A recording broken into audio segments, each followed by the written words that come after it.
Hello and welcome to Solent Sports News. I'm Reese Locke. Coming up on today's programme, Saints are forced to sign an emergency goalkeeper and he's no spring chicken. Newcastle United got their first win since their...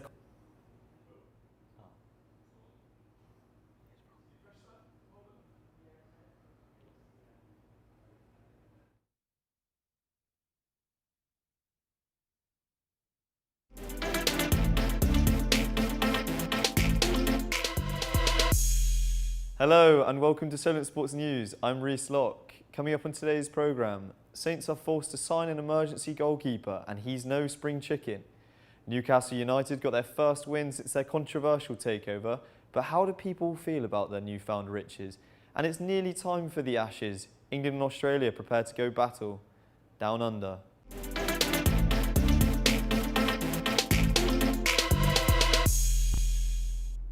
Good afternoon. We're just 2 hours away from finding out who Southampton will face in the most historic competition, the FA Cup. The third round draw takes place at 7 p.m. before the Boreham Wood vs St Albans clash. Non-league sides across the country will be keeping their fingers crossed in hopes of securing a tie against one of the big guns. Southampton find themselves without a replacement for injured Alex McCarthy after their clash with Brighton. Willie Caballero has been targeted by the South Coast side, who looked to sign him on an emergency transfer. McCarthy is now out with a hamstring injury, and so the club looked to sign the Argentinian keeper on a one-month deal. Stanley Akeen reports.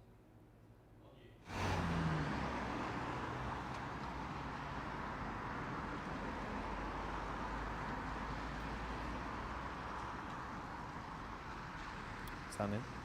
Yeah, thank you. We are just outside the St. Mary's Stadium, Rhys. What I can tell you for a fact is it's really cold out here, but the good thing is we lost the rain that came with the cold, yeah? Another thing I can tell you for a fact is Saints fans are really anxious to find out who they'll be facing in the FA Cup after the draws tonight. As for the league, things are not looking quite good for them. They are sitting 15th in the table and they haven't won in the last 4 EPL games. The last 2 which they drew, they scored first, but at the end of the day, it ended up in a draw. More frustrating was the last game that left Hassan Hüttl, the boss, left him fuming. He questioned his goalkeeper's professionalism. He said he should have told anyone on the bench about the extent of his hamstring injury. He also claimed that he left the last substitution for issues like that. But he didn't, and he told James Ward-Prowse to cover for him on the left side of the goal. And that was what left Neil Maupay with a chance to score, kept him on side. So that's all from here. Over to you, Rhys. Spending money in order to compete in football is at an all-time high. Ahead of tonight's Monday Night Football, Everton fans are protesting against their owners in a planned walkout in the 27th minute. However, Rhys? Newcastle United fans are looking forward to the future following a huge takeover last month. Matty Renton reports. The City, a sleeping giant of world football, has been woken up once again.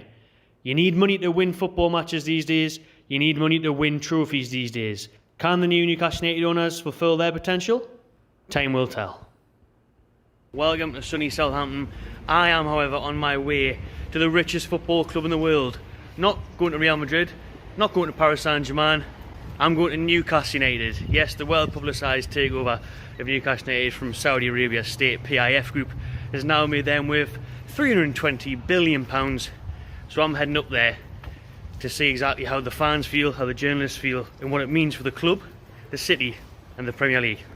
The owners have bought the club. Saudi Arabia's PIF have got involved. Their ambition is for Newcastle United to be amongst, if not the biggest club in the world. That is the idea. That is what they want to achieve, and that seems fanciful in many ways, given the fact that they've been in constant relegation battles for so many years and they haven't won anything since 1969, domestically since 1955. But in theory, everything is here at Newcastle to be built upon to make them that. Take us back to that first night, St James's Park. Fans start gathering outside it, ready to hear the news that Newcastle been taken over, finally. That was just unbelievable that night. And you see those sort of scenes outside of football grounds when people win a title, when clubs win a title. We were there to celebrate Mike Ashley leaving the football club, and we now have a little bit of hope, something which we haven't had for a long, long time. What did you make of the concerns of the Saudi state ownership and the people who are against it then? A lot of controversy around it. Morally, I believe that a football club should be a cultural institution in a city, and really that fans should have some sort of ownership. But unfortunately, that isn't the way that things are.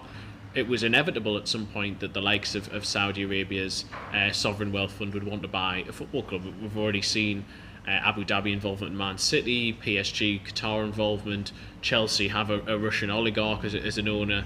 This is nothing new. Human rights concerns are there, and they are real, and I think that it's only right that Newcastle United supporters try and educate themselves more on it, and there is an implicit suggestion that Newcastle fans should feel guilty about this, but they had no say in this. If Newcastle fans had been able to determine their owner, then Mike Ashley would have been gone years ago. Well, 14 years under Mike Ashley, that the club was underachieving. Of course it was. A club of Newcastle United size, we should be doing a hell of a lot better than what we were doing under him, and now there's that chance where we can actually go and fulfil our potential as a football club. And that's it, to see a team that's actually fairly successful or actually challenging for things, and that's all that we've ever wanted.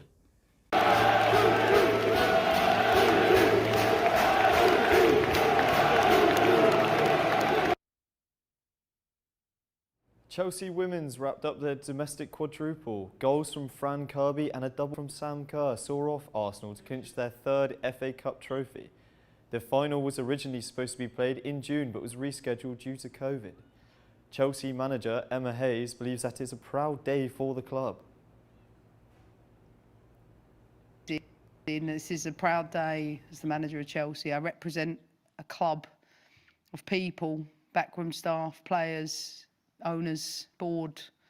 We're united in the teams we want to build at Chelsea, and tonight we have painted Wembley blue. England is soon to be in action against Australia as they begin their challenging quest to bring home the Ashes. The first test match starts Wednesday at a daunting Brisbane arena, where England have failed to win for 35 years. Gabe Broadhurst reports. England are set to face their fierce and long-term rivals Australia in the first Ashes test at Brisbane on Wednesday. The hostile venue has been a ground for which hasn't seen an England side take victory for over 35 years. Captain Joe Root believes it's a chance for his men to embrace the atmosphere. But yeah, it is an opportunity for us to get really tight and to stand up to that, and you know, more than anything is just make sure that it doesn't affect the way that we go about things on the field. We just want to embrace that, enjoy the atmosphere and that sort of arena, and try and thrive off it as much as we can. Although Chris Silverwood has selected his 17-man squad for the upcoming Ashes tour, the side to play in the first test has yet to be named. It's expected, however, that young Surrey man Ollie Pope will feature as part of the first 11 for Wednesday, alongside 90-mile-an-hour fast bowler Mark Wood. They both had their say on what lies ahead. Definitely, I think if India when they won here, it's a boost for us knowing that you can win here. Obviously, we felt the same about Edgbaston at home, and Australia put in a great performance there. Can we then replicate what India did? We've mentally prepared very well, and we've sort of built up for this series for a couple of years now. So we've been together as a group for a long time, and yeah, they put in that good performance. So I think that'll inspire us even more and more to come out here and hopefully bring it home. The Australians are looking to make it a third successive Ashes home win and are now under the captaincy of Pat Cummins. The skipper believes the Brisbane wicket is a good one. Just had a quick look. It's still a fair few days out. But yeah, it looks like a good wicket. They've done well to get it up with all the rain about in the last few days. It's green, bit of grass. Sometimes it looks like that, and you turn up on day one, it's different. So but it looks good. With England slightly unprepared due to previous COVID restrictions and Australia having home advantage, Justin Langer's men look to be favourites to take the series. But if Root's side can stand up to the fight, then it could be a truly historic moment for English cricket. Gabe Broadhurst reports. Yorkshire have recently appointed Darren Gough as their new managing director of cricket after the controversy surrounding Azim Rafiq's racism scandal. Our reporter Gabe Broadhurst joins us now. Gabe, what can you tell us? Yes, so Darren Gough is a newly appointed interim managing director of Yorkshire Cricket Club. And also it's been heard and rumoured that Anthony McGrath will then be coming in as head coach of Yorkshire. He is currently Essex head coach, very successful, done very well there. So amid the controversy, it always made sense to make some changes, but also on a professional basis, it makes perfect sense they could have some success. Perfect. Thank you very much, Gabe. On to the F1 now. After a dramatic finish in the Saudi Arabian Grand Prix, Lewis Hamilton wins the second to last race in the 2021 Formula One season. Max Verstappen gave up his close lead after illegally passing and holding off Hamilton. The two are now tied in points heading into the final race of the season with a world title on the line. There was a new name put on the UK Championship trophy for snooker yesterday. Zhao Xingtong put on a masterclass to beat Luca Brackel and announce himself onto the international scene in style. 7-time world champion Ronnie O'Sullivan believes he's the most talented snooker player he has ever seen. In local news, Taylor Gaffney talks about what it's like to be an American athlete in the UK and a quick overview of the season.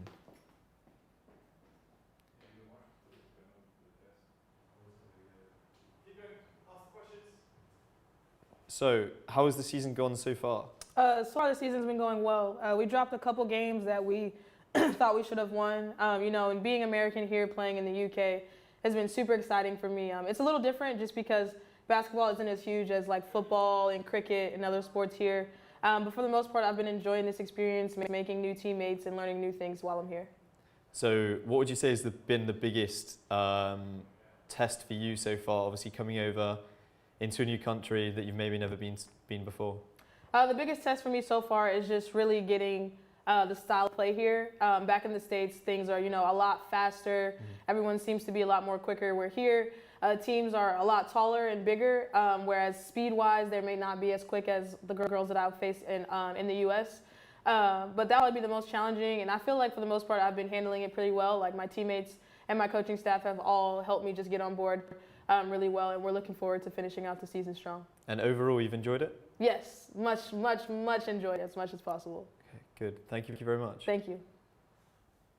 That's all from us at Solent Sports News this evening. Be sure to tune in next Monday for the latest sports news. You can follow us on Twitter at Solent Sports News. Thanks for joining us. Have a great night.